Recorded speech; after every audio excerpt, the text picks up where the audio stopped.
La réalisation de cette émission a été rendue possible grâce à la collaboration de Marcel Broquet, La Nouvelle Édition. 50 ans de succès dans le livre. Bonne émission.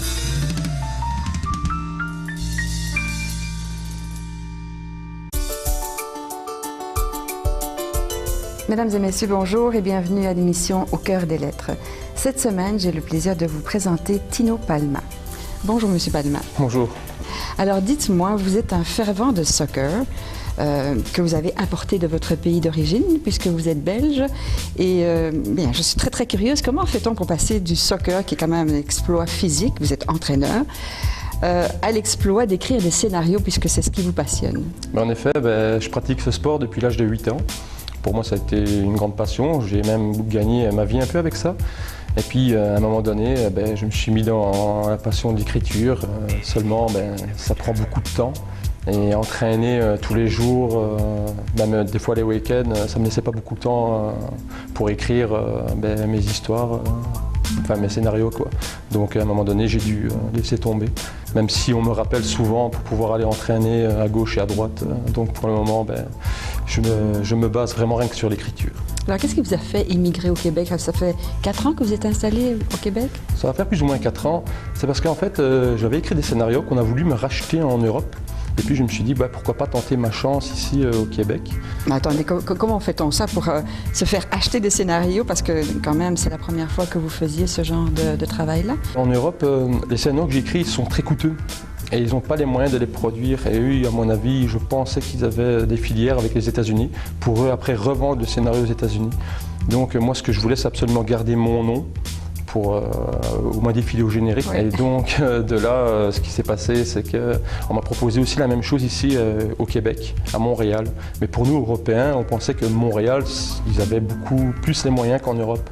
Donc arrivé ici à Montréal, j'ai vite déchanté quand j'ai vraiment appris que les moyens cinématographiques étaient aussi très bas point de vue financier. Mais pourtant, il y a de très grands cinéastes au Québec qui exportent leurs films vraiment un peu partout dans le monde. Mais je dois dire que c'est assez original. C'est la première fois que j'entends ça, quelqu'un qui émigre pour pouvoir donc réaliser des scénarios au Québec. Mais j'avais été appelé ici donc à la base. Vous aviez été appelé? Oui, j'ai été appelé ici en fait. C'est parce que quand je suis venu avec mes histoires, moi je pensais qu'ils allaient les produire. Seulement ils m'ont dit la même chose qu'en Europe. Écoute, tes histoires sont bonnes, mais elles sont trop coûteuses. Et puis quand t'as pas de nom, c'est plus difficile encore de te faire voir, parce qu'on a l'habitude de travailler déjà avec des scénaristes qui sont connus dans le milieu là. Toi, tu n'as pas de nom, tes histoires sont coûteuses, donc on va te les racheter pour pouvoir revendre ailleurs. Mais ça, c'est hors de question. Comment se fait-il que vos scénarios soient à ce point intrigants? Je sais qu'on va parler d'un livre que vous allez produire prochainement qui s'appelle Y. À présent, les femmes dominent le monde, c'est tout un programme. J'ai hâte d'en savoir un petit peu plus. Alors, qu'est-ce qui fait que vous avez des idées qui sortent de l'ordinaire, vraiment? J'essaie de faire un scénario, d'écrire des scénarios originaux. Parce qu'on s'entend que la plupart des films se ressemblent. Ou alors c'est repris de livres, ou alors c'est des suites, des 2, des 3. Donc moi, ça me prend quand même du temps d'écrire parce que j'essaie d'avoir un scénario original. Parce que c'est ça, habituellement, les cinéastes s'inspirent de livres qui sont déjà écrits, puis en font une trame. Et vous faites l'inverse, en fait. C'est quoi la différence de l'écriture d'un scénario par rapport à celle d'un roman? Un scénario, c'est beaucoup plus simpliste qu'un roman. Un roman, il y a beaucoup plus de détails. C'est beaucoup plus difficile d'écrire un roman. Je pensais que c'était l'inverse. Je pensais que dans les scénarios, il y avait plus de détails. Non, c'est le contraire. Non. Même dans un film, quand vous voyez un roman qui est adapté en film, il y a beaucoup plus de détails dans un roman que dans un film. Ça, mais bon, le roman, c'est romancé, les phrases sont agencées de façon littéraire, tandis que le scénario, ce sont plus des faits, je pense. On décrit le décor, on décrit les conversations, les dialogues et tout ça. Oui, en effet, c'est beaucoup plus ça. Mais est-ce que vous avez appris ce métier de scénariste? Non, c'est vraiment venu comme ça sur le tas.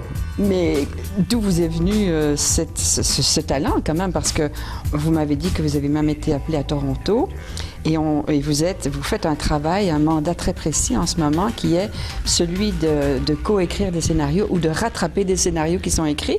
Alors vous êtes ce qu'on appelle le nègre scénariste. Hein? Dans le roman, on voit ça des fois, des auteurs ou des gens qui veulent publier un livre mais qui n'ont pas la plume. Ils font appel à quelqu'un d'autre qu'on appelle un nègre de l'écriture. Mais vous êtes appelé donc un peu dans l'ombre pour arranger ces scénarios? C'est sûr que bon, cette expression-là, écrire comme un petit nègre, bon, j'aime pas beaucoup, mais à ce moment, je prends ce qu'on me donne. Et puis j'espère un jour avoir un nom défilé là, pour pouvoir avoir un peu plus... Mais vous avez quand même un certain succès parce que vous avez travaillé comme assistant de production, numérisateur à la maison de production Zone 3. C'est quand même pas rien. Et puis pour des émissions comme Décor ta vie, L'espace d'un été, 3600 secondes d'extase avec Marc Labrèche, c'est formidable. Comment avez-vous réussi à vous immiscer dans ce milieu-là? J'ai rencontré la directrice de production qui était à Zone 3 et au début c'était pour des remplacements. Et puis vu que je convenais bien, ils m'ont appelé pour d'autres émissions et ça a été comme ça. Pour moi, un moment de gagner ma vie en entendant l'écrire aussi. Parce que alors on peut dire que vous avez un talent inné quand même, parce que si vous n'avez pas vraiment étudié ce genre littéraire... C'est un don, tout le monde peut écrire, vous savez, un bout de papier, un crayon. Oui, je pense que vous êtes un petit peu trop modeste quand même. Non, oui. C'est juste que... Mais parlons un petit peu de votre roman, donc ce fameux roman qui s'appelle « Y, les femmes dominent le monde ». Vous n'allez pas vous attirer des ennuis avec ça? Non, pourquoi? C'est né d'où cette idée que les femmes peuvent... Enfin, moi je suis convaincue, remarquez. Mais comment se fait-il que vous ayez eu cette idée d'écrire quelque chose autour de ce thème? Mais en fait, c'est un petit peu une coïncidence, une drôle d'histoire. C'est à la suite d'une discussion avec une fille sur un site internet. Et puis dans la discussion, on parlait un peu de tout et de rien. Et à un moment donné, elle m'a dit qu'elle faisait partie d'un groupe extrémiste féminin. Et puis bon, moi, curieux, je trouvais ça assez drôle à premiers abords.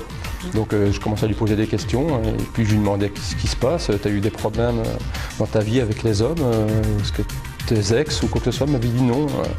Elles sont en train de former ce groupe extrémiste qui s'expand vraiment dans le monde. Hein. Ils ont des adeptes qui Est-ce que c'est vraiment réel, ça? Je lisais dans votre résumé, vous disiez qu'il y avait 27 millions de femmes qui se sont inscrites sur différents sites féministes sur Internet. Est-ce que c'est vraiment vrai? Oui, ça c'est des statistiques que j'avais été voir moi-même après la conversation que j'ai eue avec cette fille-là, qui disait donc regrouper de plus en plus de femmes parce qu'elles en avaient marre de la domination des hommes, que depuis l'aube des temps, en commençant par les pharaons, César, Attila, jusqu'à Mussolini, Hitler, Staline. Elle disait qu'à cause de tous ces gens-là, le monde... C'est la faute des hommes. C'était la faute des hommes. Elle me parlait de violence, de pédophilie, de cartel de la drogue, puis j'en passe, homejacking, invasion de domicile, tout s'était engendré. 89% de la violence était due à cause du sexe masculin. Et donc en parlant avec elle, moi au début j'ai jamais cru de toute façon ce qu'elle me disait, mais elle me disait qu'un jour on allait payer pour. Qu'elles allaient vraiment faire en sorte que le virus, le chromosome Y allait disparaître. Donc votre imagination a cheminé, puis ça a donné le livre Y. À ce moment-là, c'est sûr que moi ça m'a donné des idées. Parce qu'à un moment donné, j'ai quand même floché la conversation.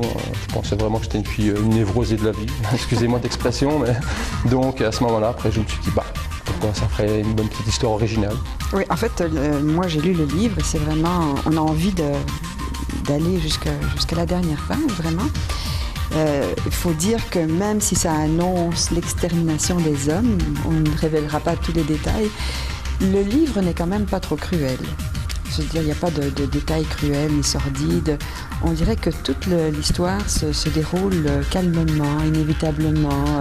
Puis on rencontre des femmes qui sont assez sereines finalement. Les femmes nous reprochent d'être cruelles et barbares, donc c'est sûr que dans l'histoire, elles ne vont pas l'être. Elles font en sorte que... Elles auraient pu, comme les Amazones, non? Oui, mais les Amazones, elles travaillaient rien que dans une île, elles restaient rien que dans une île. Et puis là, non, la femme a décidé vraiment de... Mais on s'entend bien, c'est une fiction. C'est une fiction. C'est sûr que la conversation a été réelle avec cette fille-là. Ça se tombe, ça pouvait être même un homme derrière, parce que vous savez, derrière net, on ne sait jamais à qui on a affaire. Ouais. Mais c'est une fiction vraiment... L'histoire, je l'ai moi-même inventée par rapport au dire de la fille, mais les noms, les endroits, les lieux, tout ça, c'est de la fiction, c'est vraiment fictif. Mesdames et messieurs, ne quittez pas, je vous reviens dans un instant avec mon invité Tino Palma. Elle s'adressa à la foule en ces termes. Si la violence est perpétrée à 89% par des hommes, alors nous devrons éliminer cette espèce incontrôlable. D'autant plus, chers amis, et je suis heureuse de vous l'annoncer, que nous avons trouvé le moyen pour y parvenir. Saisissez le meilleur de l'Écosse, le mariage subtil des maltes purs, des arômes uniques. Partez à la découverte des Highlands. Laissez-vous transporter par des parfums délicats. Découvrez les meilleurs Écossais au parfum unique. Éducalcool vous rappelle que la modération a bien meilleur goût. Autrefois, le bois partait de très loin. Il se rendait presque au bord de la rivière. On se trouve dans le boisé du parc Marcel-Lorrain, qui est un des derniers écosystèmes naturels de l'arrondissement de Saint-Laurent. Le cadre du projet, c'est de restaurer et de mettre en valeur ce milieu naturel-là et de le rendre accessible aux citoyens. Le financement que la Fondation Hydro-Québec nous a versé a servi à restaurer ce milieu-là, donc de planter des arbres, arbustes, herbacées, indigènes à l'écosystème québécois. Ça nous a permis aussi de créer des infrastructures d'accès pour les usagers. Je viens régulièrement. Je viens tous les jours depuis 3 ans. De voir arriver dans un parc comme celui-là, la famille, le papa, la maman avec les enfants, c'est quelque chose d'important pour nous autres. Ça montre que les citoyens se réapproprient le milieu et puis qu'ils en profitent.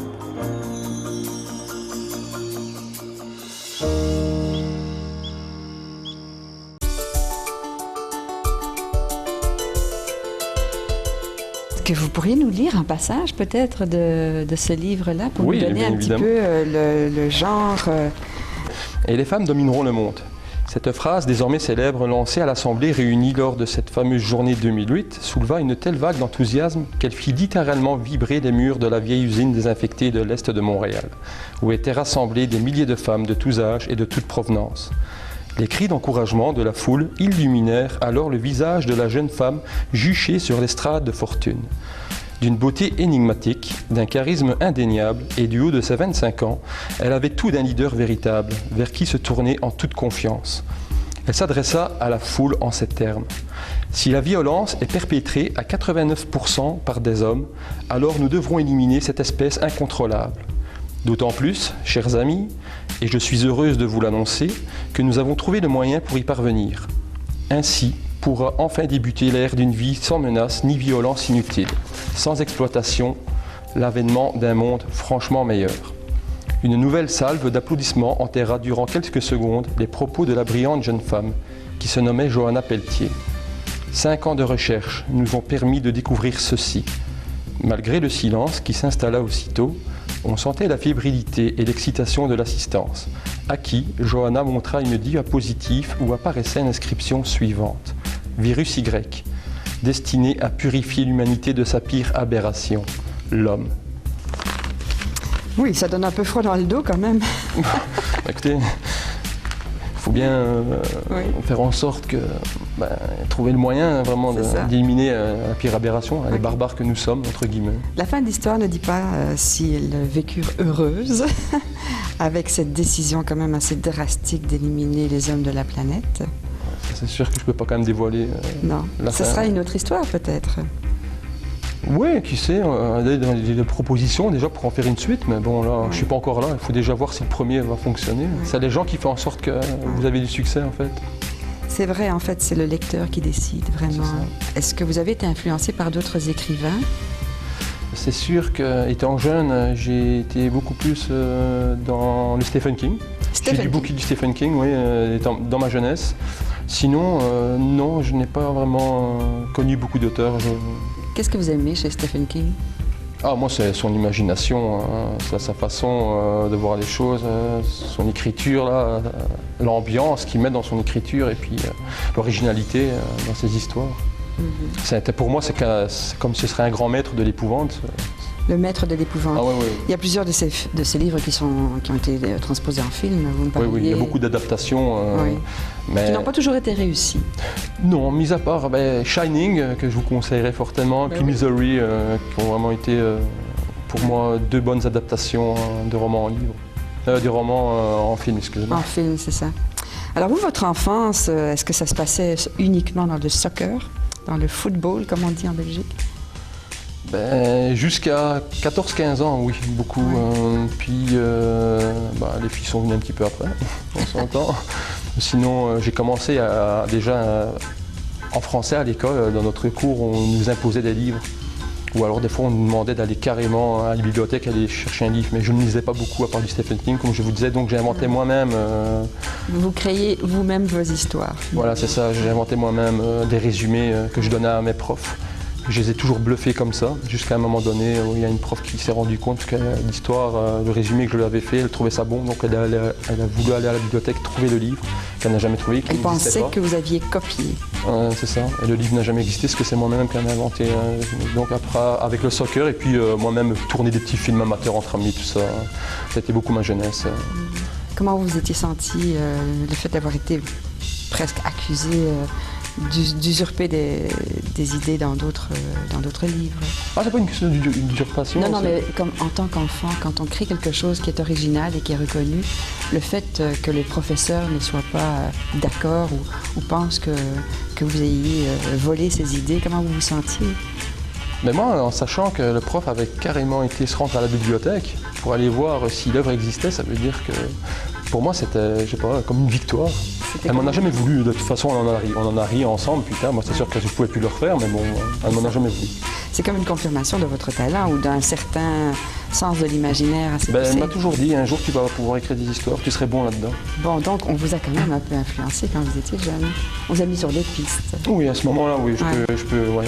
À ce moment-là, c'est sûr que je me suis dit pourquoi pas.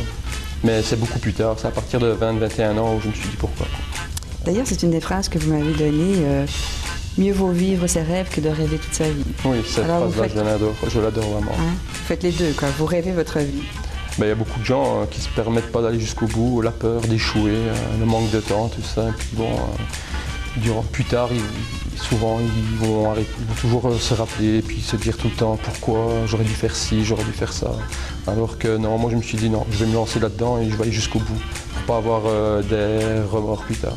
Je préférais avoir des regrets en me disant ouais, j'ai fait cette action-là, j'ai échoué, je le regrette, que de ne pas l'avoir fait et avoir des remords durant les années suivantes. Toujours me dire si j'avais fait ci, si j'avais fait ça. Non, je préfère avoir des regrets que des remords.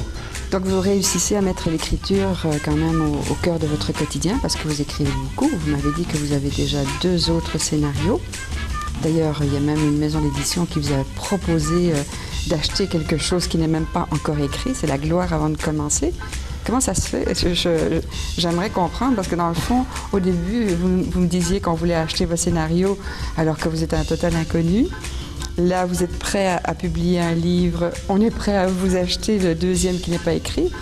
Oui, mais c'est facile de parler, de dire oui, on va faire ci, on va faire ça. Ouais. Vous savez, ce qui est dommage quand un artiste n'est pas connu, c'est qu'ils veulent justement prendre vos idées. Vous n'avez pas de nom et puis le donner à quelqu'un qui a un nom qui va bien sûr le retoucher.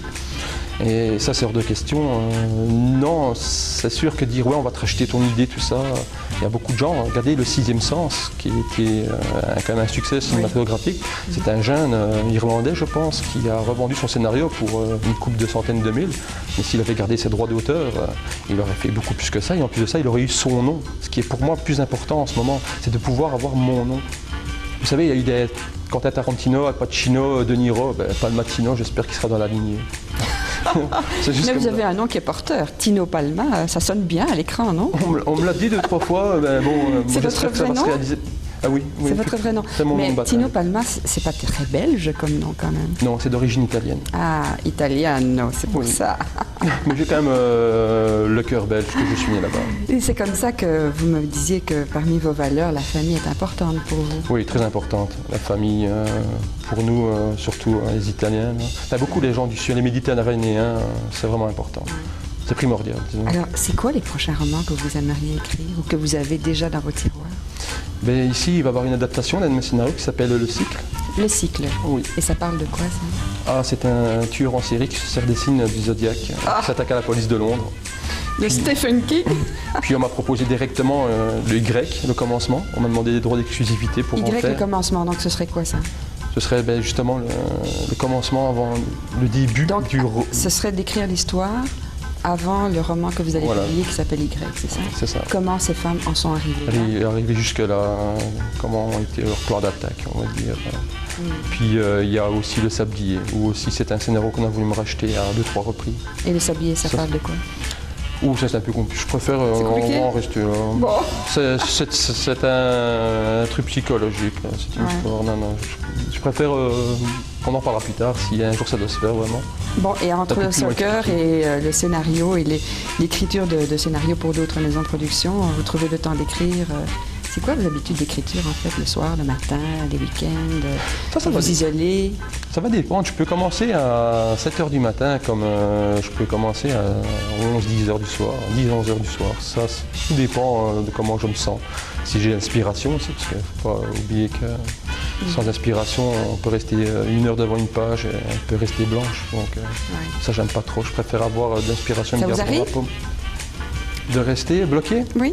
Oui, des fois je peux même rester bloqué sur deux phrases. Ça peut me prendre peut-être 1 heure pour les faire. Sur 2 phrases, mais sur le scénario, sur l'histoire en général? Non, ça vient comme ça à la lettre, parce qu'avant de taper, moi, de mettre ça au prof, j'écris à la main levée. Un crayon, un bout de papier, et puis là, je suis parti. La bonne vieille méthode. La bonne vieille méthode. C'est quoi votre plus grand rêve? Moi, mon plus grand rêve, je vais être honnête avec vous, je sais que ça paraît un peu spécial, hein, ordinaire, mais c'est que mes proches, moi-même, ma famille, les gens que j'aime, gardent la santé. Parce que vous savez, on peut avoir tout, si on n'a pas la santé, à un moment donné, je pense que être riche, devenir... Beaucoup de gens vont vous dire, ouais, je voudrais devenir grand comédien, je voudrais devenir le plus grand scénariste du monde, devenir joueur de soccer, professionnel et tout ça. Mais si on n'a pas la santé, là, je pense que le reste ne suit pas. Donc pour moi, je pense qu'avoir la santé, ce serait vraiment que tout le monde, ceux que j'aime, tout ça, garde la santé. Ce serait vraiment important. Et votre plus grand cauchemar? C'est que ce que j'écris, là, Y, se réalise vraiment. Ouais, je pourrais dire ça. Alors là, c'est assez paradoxal. Vous écrivez un livre, puis ce serait un cauchemar que ça devienne réalité. Écoutez, même si la fille, j'ai jamais cru un mot ce qu'elle m'a dit, on ne sait jamais. Hein.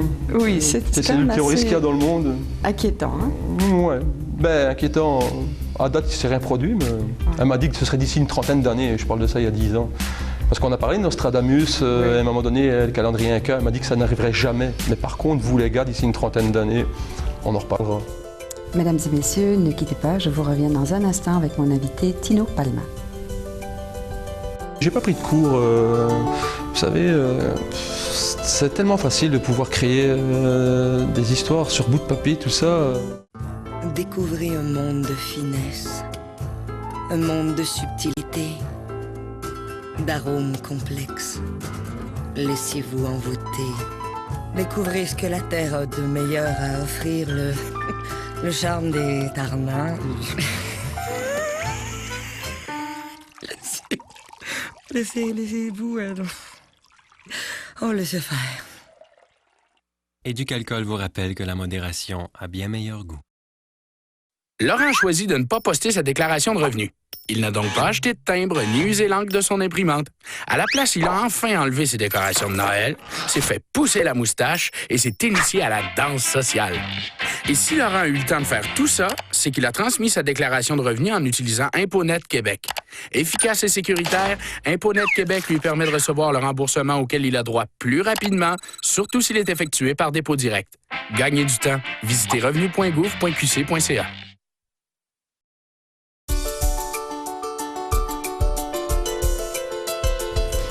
Alors Tino Palma, on vient de parler de votre livre qui va être publié bientôt, Y, les femmes dominent le monde. En fait, c'est leur aspiration à développer un monde paisible, sans violence et tout ça. Presque meilleur, quoi. Presque meilleur. Elle pense ça. Elle pense. Mais si elle ferait un acte pareil, on s'entendrait que c'est aussi un gros génocide. Donc, oui, en fait, ça pour arriver à un monde paisible, ça passe d'abord par quelque chose d'assez cruel. Mais enfin bon, moi j'aimerais en revenir aux expériences que vous avez eues lorsque vous travaillez donc à la production ou coproduction d'émissions qui sont quand même assez célèbres ici au Québec, comme Décor ta vie, 3600 secondes d'extase avec Marc Labrèche. Qu'est-ce que vous avez appris le plus lors de ces passages dans ces grandes stations de télé? Apprendre quelque chose, c'est juste, vous savez, être assistant de production, il n'y a rien de vraiment difficile, comme je l'expliquais. C'est vraiment plus apporter le matériel, ce qui manque rien, recharger les batteries, tout ça. D'accord. Mais en ce moment, vous écrivez quand même, vous aidez à l'écriture d'un scénario à Toronto? Non, c'est d'une série. C'est une série qui va... C'est une saison de 12 épisodes, je pense, si mes souvenirs sont de 12 Qui a trait à quoi? Oh, c'est un truc sur le juge. sur Ça le s'appelle, la série s'appelle Le Juge. Oui. C'est un truc qui va se passer dans un tribunal, ça va être une série de 30 minutes. Il va y avoir chaque fois pendant des cas réglés, tout ça. Mais encore une fois, je serai dans l'ombre de ça. Ben oui, vous êtes dans l'ombre et vous avez l'air d'être assez humble dans ce que vous faites. Pourtant, c'est pas donné à tout le monde de pouvoir coécrire ou donner des idées à des scénarios qui sont déjà existants. Et moi, j'aurais aimé, moi, qu'ils me donnent l'occasion d'avoir mon nom, parce que c'est moi qui les ai écrits, enfin, qui participe vraiment à trouver des idées originales là-dessus. Malheureusement, c'est ça le plus dur, c'est de se faire son nom. Mais une fois qu'on a le pied dedans, je pense que ça va beaucoup mieux par après. Oui. Mais il faut déjà avoir un pied là-dedans. Ouais, vous avez l'air bien parti. Donc j'accepte ce qu'on me donne maintenant, puis plus tard on verra. Mais oui. Alors c'est tout votre univers, l'amour du film et du cinéma finalement, qui a engendré ça, mais c'est un peu comme une seconde nature chez vous. Habituellement, on prend quand même des cours de scénario, non? Ben, des cours, j'en ai pas pris. Non, c'est ce que je dis. Pour être honnête avec vous, là, j'ai pas pris de cours. Vous savez, c'est tellement facile de pouvoir créer des histoires sur bout de papier, tout ça. Oui, c'est sûr qu'il y a des règles à retenir. Par exemple, la règle des 5W, là, comme on dit chez nous. Il y a quand même quelques règles à retenir, mais... C'est quoi la règle des 5W? What, when, who, where, où, comment, pourquoi. C'est vraiment important que dans un scénario, vous ayez cette structure-là qui fait en sorte de pas... Pour les gens, savoir où ça se passe, comment, avec qui, pourquoi. Ça, c'est vraiment très important. Donc sinon, mis à part ça, écrire, c'est donner à tout le monde. C'est ça, situer l'action. Voilà. Ouais. Quels sont les héros de films qui vous ont vraiment marqué? Les comédiens qui m'ont marqué, il y a Louis de Funès, un acteur français, je pense qu'ici au Québec, il doit être quand même assez connu. Puis on s'entend que Charlie Chaplin, qui est le pionnier, pour moi, c'est lui qui a fait évoluer le cinéma. Ça vous fascine toujours? Ah oui. En dehors d'être des acteurs, c'était des gens qui avaient un grand cœur et puis c'est des artistes accomplis carrément. Que ce soit dans le cinéma gros budget ou dans le cinéma de films d'auteur. Non, il y a de très bons comédiens, encore heureux. C'est triste. J'ai bien peur que d'ici une quarantaine d'années, ils soient remplacés tous virtuellement, là, quand vous voyez le genre des films d'Avatar et tout ça. Ça serait triste. Il y aura toujours place pour lui-même, je pense. J'espère bien. En tout cas, d'ici là, moi je souhaitais beaucoup de chance dans votre écriture et je vous remercie beaucoup. Que votre livre Y, les femmes dominent le monde, soit un succès, mais que cela n'arrive jamais. Je croise les doigts. Voilà. Encore une fois, c'est les gens qui m'ont décidé. C'est ça. Tino Palma, je vous remercie d'avoir accepté notre invitation. C'est moi qui vous remercie. Quant à vous, mesdames et messieurs, je vous invite à la semaine prochaine pour une autre émission Au cœur des lettres.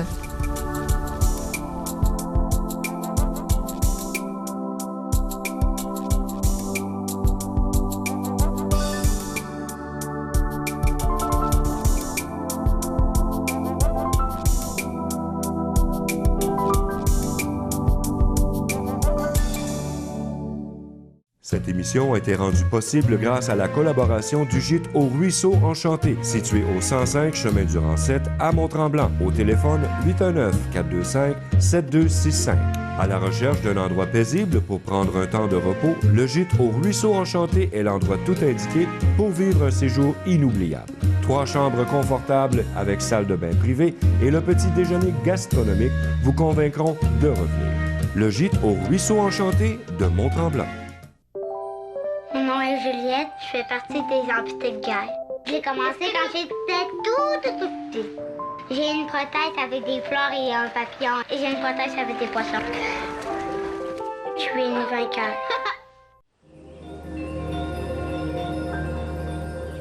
Nous sommes présentement au Mont-Saint-Grégoire, où c'est une des 8 collines montérégiennes. C'est un site exceptionnel qui offre un panorama sur la région, donc c'est-à-dire un point de vue 360 degrés en haut. La Fondation Hydro-Québec a permis de redonner l'accès au Mont-Saint-Grégoire tout en limitant les impacts de la randonnée pédestre, améliorer le réseau de sentiers et il y a des outils éducatifs. Ce dont je dirais on est peut-être le plus fiers, c'est les panneaux qui sont au sommet. Les objectifs à long terme sont en fait de préserver l'intégrité du milieu naturel du Mont-Saint-Grégoire à perpétuité.